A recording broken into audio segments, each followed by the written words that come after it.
Can biblical chronology be trusted? By Ray Clendenen. The Bible is not a book of philosophical or ethical principles, although it contains them. It is a book about how God has made himself known in history. Its message is timeless in that the nature of God and man has not changed. But the framework of that message, which holds it together and cannot be extracted from it, is the story of what God has said and done in history. Chronology is the foundation of history. Without it, history is a swarm of events with no relationship to each other or to us. Relative chronology places events before or after or simultaneous with each other. Absolute chronology relates events to us by fixing them on our conventional timeline in terms of BC or AD. The Bible is full of relative chronology. For example, we are told that Abraham was 100 years old when Isaac was born, Genesis 21:5. That the Israelites lived in Egypt for 430 years, Exodus 12:40. That Israel wandered in the wilderness for 40 years, Numbers 32:13. And that Judah's exile lasted for 70 years, Jeremiah 25:11-12. But no absolute dates are given for any of these or other biblical events. Does this situation leave us unable to confirm or deny biblical chronology? This is not the case for two reasons. First, the Bible's relative chronology can be shown to be internally consistent. Israel's time in Egypt, the wilderness, and the exile, for example, is consistently given in many different places. Chronological differences between Kings and Chronicles have been closely examined and have yielded to reasonable methods of harmonization.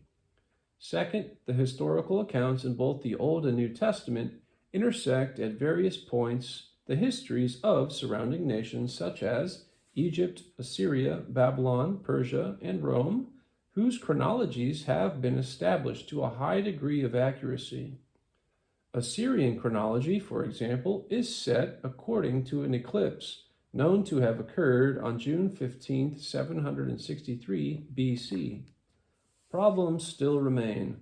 Differences between ancient and modern calendars, for example, often require the giving of alternate dates in the form of 931/0 BC. Furthermore, different methods of harmonizing the dates of biblical kings yield slightly different results. Even conservative scholars do not always agree on how a particular chronological reference should be interpreted. For example, some scholars argue that many numbers in the Bible are figurative, especially 40 and its multiples. These scholars prefer, in some cases, to give priority to archaeological clues in establishing biblical chronology. Thus, the patriarchal period is often dated to the Middle Bronze Age between 1800 to 1600 BC. It is also supposed that the Hebrews migrated to Egypt during the Hyksos period, about 1700 to 1500 BC, when Semitic people ruled Egypt. The Exodus is then associated with the reign of Ramesses II shortly after 1290 BC. Following the wilderness period, the conquest of Canaan would have begun about 1250 BC. Pharaoh Merneptah, from 1224 to 1214 BC, mounted a campaign against Canaan in the fifth year of his reign, about 1220. In his record of that campaign, he mentioned that, among others, Israel was utterly destroyed.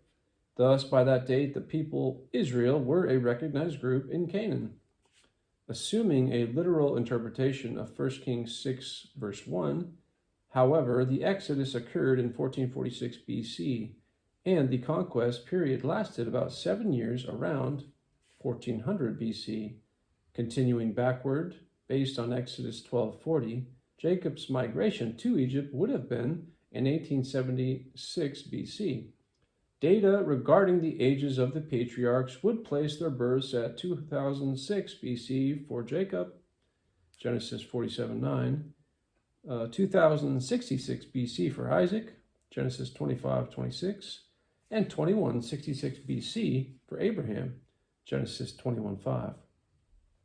Because the genealogical lists in Genesis are believed by most to be intentionally incomplete or open, attempts are usually not made to establish historical dates prior to Abraham. The New Testament is not much concerned with when events took place, with Luke being somewhat the exception.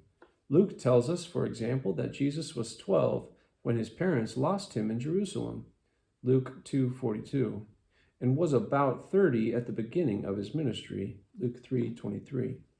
Both references are altogether reasonable.